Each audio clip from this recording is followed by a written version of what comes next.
সকালে ঘর ঝাড়ু না দিলে কি কোনো অমঙ্গল হয়? সকালবেলা নাকি পুরুষরা ঘুম থেকে ওঠার আগেই ঘর ঝাড়ু দিতে হয়। মহিলাদের সিজদা দেওয়ার নিয়মটা বলুন, আর সিজদা দেওয়ার সময় পেট উরুর সাথে লেগে থাকলে কি নামাজ হবে কিনা? ওযু করার পর প্রাইভেট অর্গানে হাত স্পর্শ করলে কি ওযু ভেঙে যাবে? বাথটাবে গোসল করতে প্রয়োজন থেকে অতিরিক্ত পানি খরচ হয়, এটা গোসল করলে কি পানি অপচয়ের গুনাহ হবে? অনেক সময় হাজব্যান্ডকে রাগ করে গজব দিয়ে ফেলি, পরে আফসোস লাগে, এতে কি গজব হাজব্যান্ডের উপরে পড়বে? তাহাজ্জুদ নামাজ কি ঘর অন্ধকার করে পড়তে হবে? এর কোনো ভিত্তি আছে কি?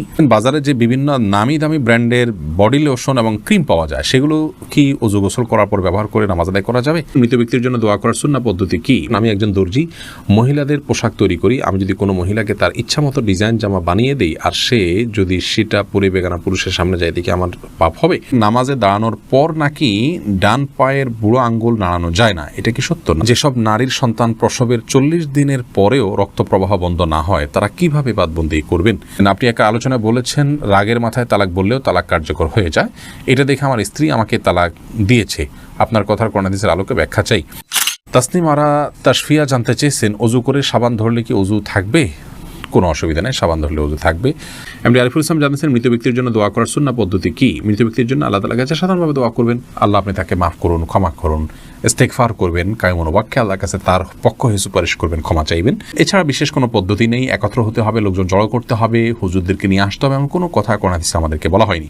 এরপরে প্রশ্ন করেছেন রিমি খান, আপনি জানতে চেয়েছেন বাজারে যে বিভিন্ন নামি দামি ব্র্যান্ডের বডি লোশন এবং ক্রিম পাওয়া যায়, সেগুলো কি ওযু গোসল করার পর ব্যবহার করে নামাজ আদায় করা যাবে?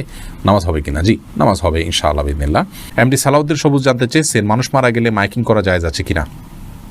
মানুষ মারা গেলে মাইকিং করা বা আজানের মতো করে ডাকাডাকি করা, এটাকে অনেক ওলামা কেরাম নিষেধ করেন।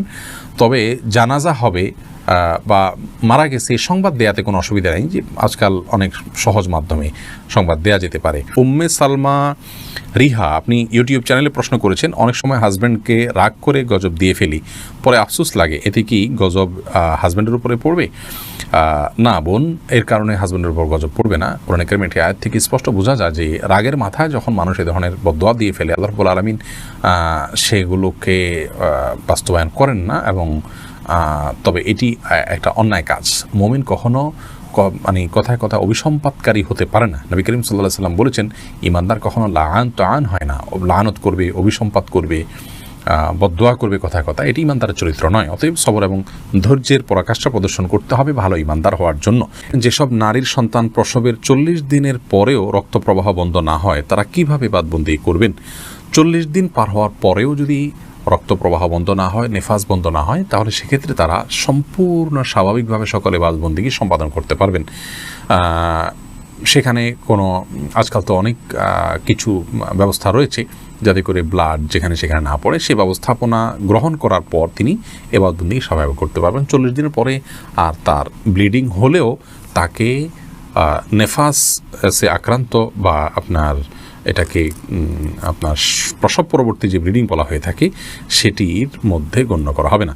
রিসান ভুঁইয়া, আপনি জানতেছেন গরু ছাগলের বট খাওয়া কি জায়েজ? জি, এটা সম্পূর্ণ জায়েজ, তবে এটা যার যার রুচির ব্যাপার। কারোর যদি ভালো লাগে তিনি খাবেন, কারোর ভালো না লাগলে তিনি খাবেন না, একান্তই তার ব্যাপার।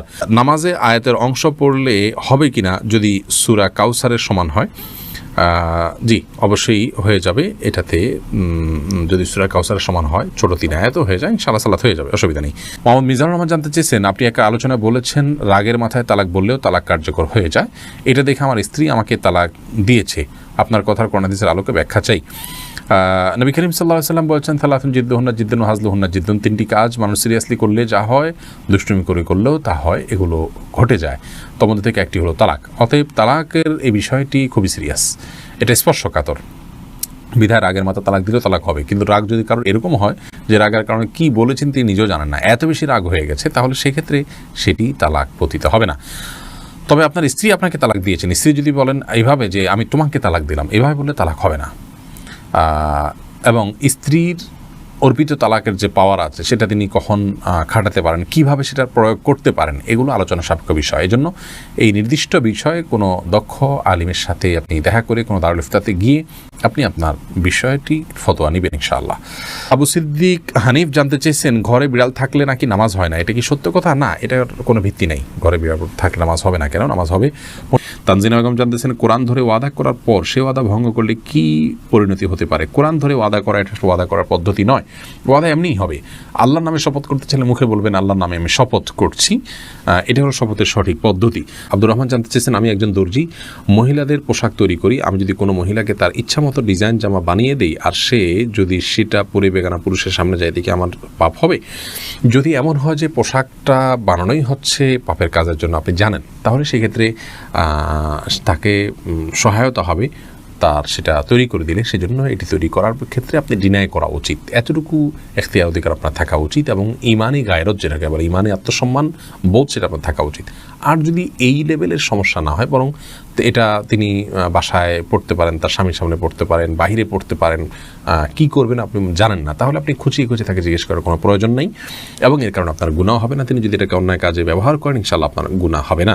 সামিয়া ফেরদৌস জানতে চেয়েছেন, তাহাজ্জুদ নামাজ কি ঘর অন্ধকার করে পড়তে হবে? এর কোনো ভিত্তি আছে কি? তাহাজ্জুদের নামাজ এটা আমরা ঘর অন্ধকার করে লাইট বন্ধ করে পড়তে হবে, এর কোনো ভিত্তি নেই। বরং সেটা আপনার যেভাবে সেভাবে আদায় করতে পারেন। আপনার মনোযোগের জন্য আপনি যদি আলো আধার করে নিতে পারেন, ডিম আলো করে নিতে চান, তো সেটি করতে পারেন, কোনো অসুবিধা নেই। তবে অন্ধকারেই পড়তে হবে এমন কোনো বাধ্যবাধকতা বা নিয়ম নেই। তৌফিকুল ইসলাম জানতে চেয়েছেন, বাথটাবে গোসল করতে প্রয়োজন থেকে অতিরিক্ত পানি খরচ হয়, এটা গোসল করলে কি পানি অপচয়ের গুনাহ হবে? অপচয়ের বিষয়টি আসলে ভ্যারি করে ব্যক্তির বা কোনো সমাজের লাইফস্টাইলের উপরে। আমরা আজকাল গোসলে যে পানিটা ব্যবহার করি, এমনিতে আপনার টেপে যে গোসল করি অথবা শাওয়ারে যে গোসল করি, সেটাও কিন্তু নবী রাসূলুল্লাহ সাল্লাল্লাহু আলাইহি ওয়াসাল্লাম বা সাহাবায়ে কেরাম যে গোসলে পানি ব্যবহার করতেন তার তুলনায় বহুগুণ বেশি। সেদিক থেকে তাকালে এটাকে অপচয় বলতে হয়। মূলত যেহেতু আমাদের এখন লাইফস্টাইলটা এই রকম যে আমরা আপনার এভাবে গোসল করি বা এই সিস্টেম আমাদের সমাজে রয়েছে, তো এর মধ্যে থেকে যতটুকু সম্ভব আমাদেরকে অপব্যয় বা অপচয় করা থেকে বেঁচে থাকার চেষ্টা করতে হবে। ধরুন আপনি বাথটাবে গোসলের জন্য যতটুকু পানি লাগে ততটুকু পানি ব্যবহার করলেন, এরপরেও প্রয়োজনে অপ্রয়োজনে আপনি টেপ ছেড়ে দিয়ে রাখলেন, সেটা অপচয় হবে। কিন্তু যতটুকু আপনার প্রয়োজন হবে ততটুকু ব্যবহার করলে ইনশাআল্লাহ বিদিনা অপচয়ের গুনাহ হবে না। আর দীপু জানতে চেয়েছেন, উজু করার পর প্রাইভেট অর্গানে হাত স্পর্শ করলে কি উজু ভেঙে যাবে? ইমাম আবু হানিফা রাহিমাহুল্লাহর মত অনুযায়ী উজু ভাঙবে না, এবং এর সপক্ষে অনেকগুলো দলিল এবং যুক্তি আছে, বিভিন্ন স্পষ্ট হাদিস রয়েছে। যদি অনেক ইমামদের মতে যদি কোনো আড়াল ছাড়া স্পর্শ মানে সরাসরি স্পর্শ করেন তাহলে সেক্ষেত্রে উজু ভঙ্গ হবে। সোনিয়া আক্তার জানতে চেয়েছেন, মহিলাদের সিজদা দেওয়ার নিয়মটা বলুন, আর সিজদা দেওয়ার সময় পেট উরুর সাথে লেগে থাকলে কি নামাজ হবে কিনা? জি, নামাজ হবে। নামাজ হবে না, নারী পুরুষের সালাত নিয়ে যে মত পার্থক্য আছে এটাকে আমরা অনেক বড় করে দেখি। বিষয়টা এরকম বড় কিছু না। আপনার এখানে যারাই ইখতিলাফ করে থাকেন, জাস্ট এখানে পদ্ধতির উত্তম অনুত্তমের বিষয়টা, নামাজ হওয়া না হওয়ার কোনো ইখতিলাফ এখানে নেই। লাবণ্য আপনি জানতে চেয়েছেন, সকালে ঘর ঝাড়ু না দিলে কি কোনো অমঙ্গল হয়? সকালবেলা নাকি পুরুষরা ঘুম থেকে ওঠার আগেই ঘর ঝাড়ু দিতে হয়। না বোন, এটা বানোয়াট কথা। হয়তো পুরুষ শাসিত সমাজে নারীদেরকে আপনার কোণঠাসা করে রাখার জন্য বা তাদেরকে কাজে লাগানোর জন্য কেউ তৈরি করেছে, এগুলোর সাথে ইসলামের কোনো সম্পর্ক